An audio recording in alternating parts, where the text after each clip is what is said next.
Fala pessoal, beleza? Tudo bem? Bem-vindos a mais um curso aqui do canal. Um curso agora vai ser básico de C++, né? Como eu havia prometido. E nossa primeira aula vai tratar sobre algoritmos e conceitos básicos, tá? Então, nossa primeira e nossa segunda aula, nós vamos tratar aí sobre os conceitos básicos, algoritmos, e vamos falar sobre um pouco de teoria. E a partir da terceira aula nós vamos começar então a trabalhar de forma prática, instalando aí o que tem que instalar e fazendo todos os procedimentos práticos para a gente começar então a botar a mão na massa e programar, beleza? Então, vamos lá, vamos dar continuidade aqui, né? A primeira pergunta que eu coloquei aqui no nosso slide, né, é o que é um algoritmo? Tá? Essa palestra aqui, essa aula vai ser bem parecida com a aula 3 lá do curso completo de Python, que basicamente os fundamentos são basicamente os mesmos, né? Então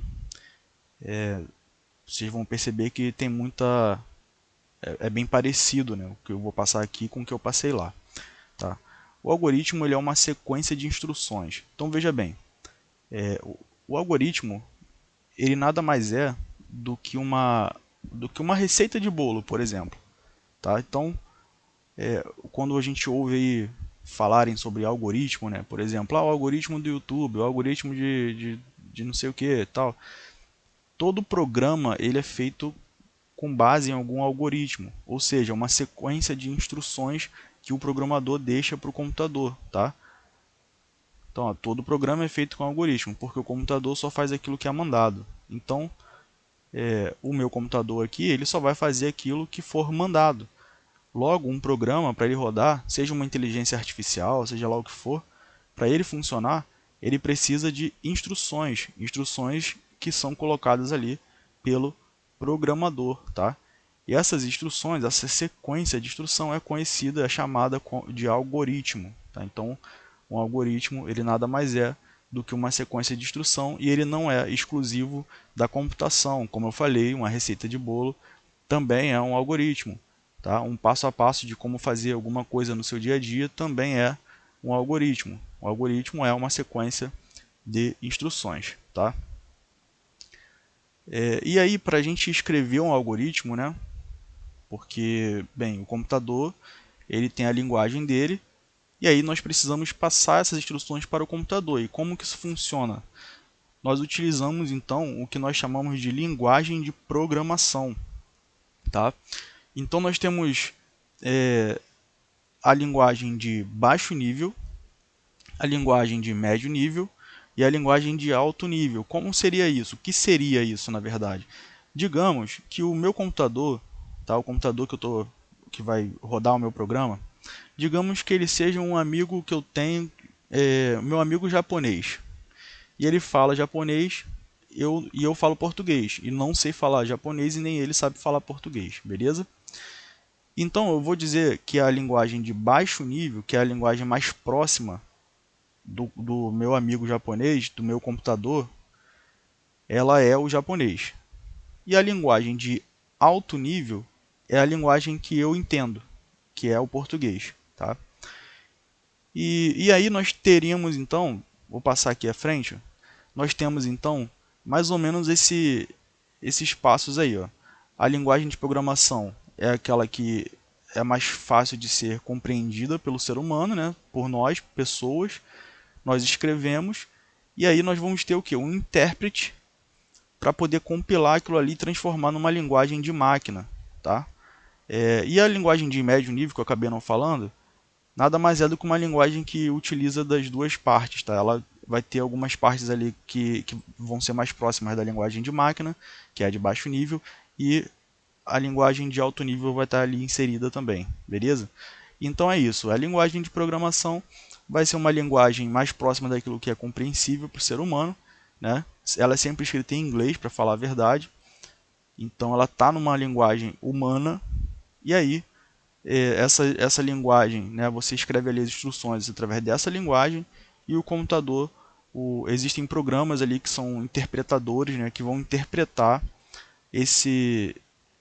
essas instruções em linguagem de alto nível e transformar para linguagem de máquina ou linguagem de baixo nível, que é a linguagem que o computador entende. 0 e 1, 0 e 1, 0 e 1, é aquela linguagem binária que nós já cansamos de ouvir, que o computador entende, né? O computador só entende 0 e 1, beleza? Bem, ou seja, o ideal seria que eu soubesse falar japonês, mas eu não sei. Ou o meu amigo soubesse falar português, mas ele não sabe.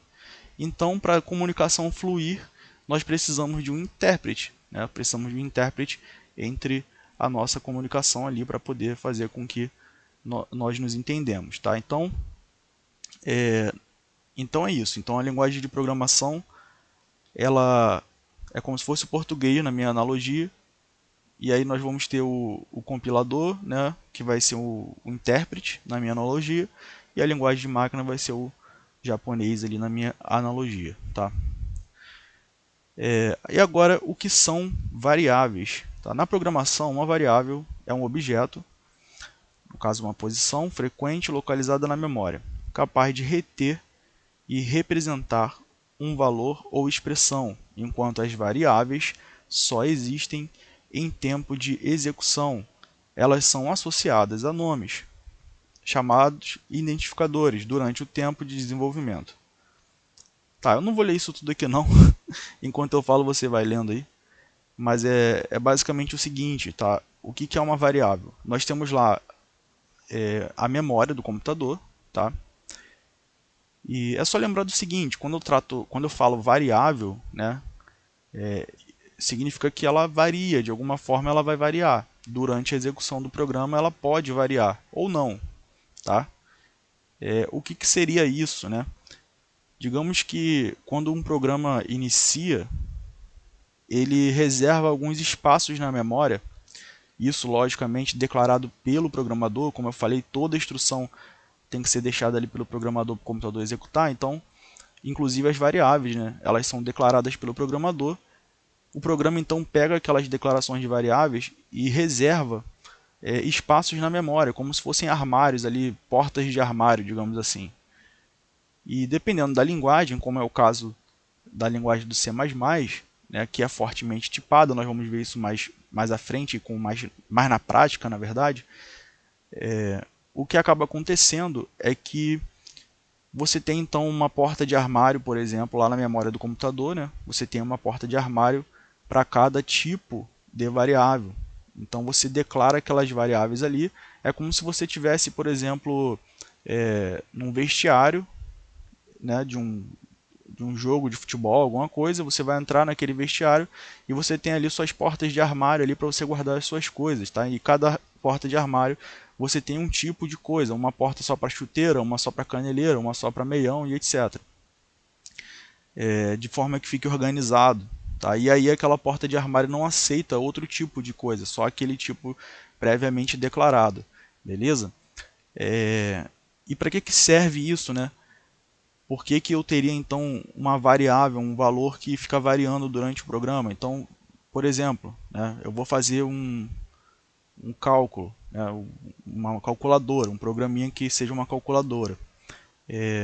As minhas variáveis, elas podem, é ideal que elas sejam alteradas o tempo inteiro, porque os cálculos podem ser alterados à medida que o usuário ali vai escolhendo novos valores, tá? Então, existe a possibilidade sim de você gravar dados na memória do computador de forma permanente, através de banco de dados, mas existem então as variáveis que são utilizadas o tempo todo aí pelo programa do computador, onde elas variam os seus valores ao decorrer da execução do programa, beleza? Vamos entender isso melhor na prática. Bem, a aula está ficando grande, então eu vou parar por aqui. Na próxima aula nós continuamos aqui nessa parte aqui dos tipos primitivos de variáveis, etc. E terminamos e vamos até o fim, tá?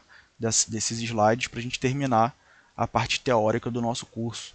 Não deixe de olhar também lá a aula 3 do curso completo de Python, que vocês vão ver muita teoria em relação a isso aqui também. A aula 3 de lá é a nossa aula teórica daqui também, só que adaptada para Python, então vocês vão ver muito conteúdo lá também e vão conseguir entender melhor, né? Talvez lá eu tenha explicado de outra forma e aí vocês vão complementar as informações, tá? Então é isso aí, pessoal. Espero que tenham gostado dessa aula e até a próxima.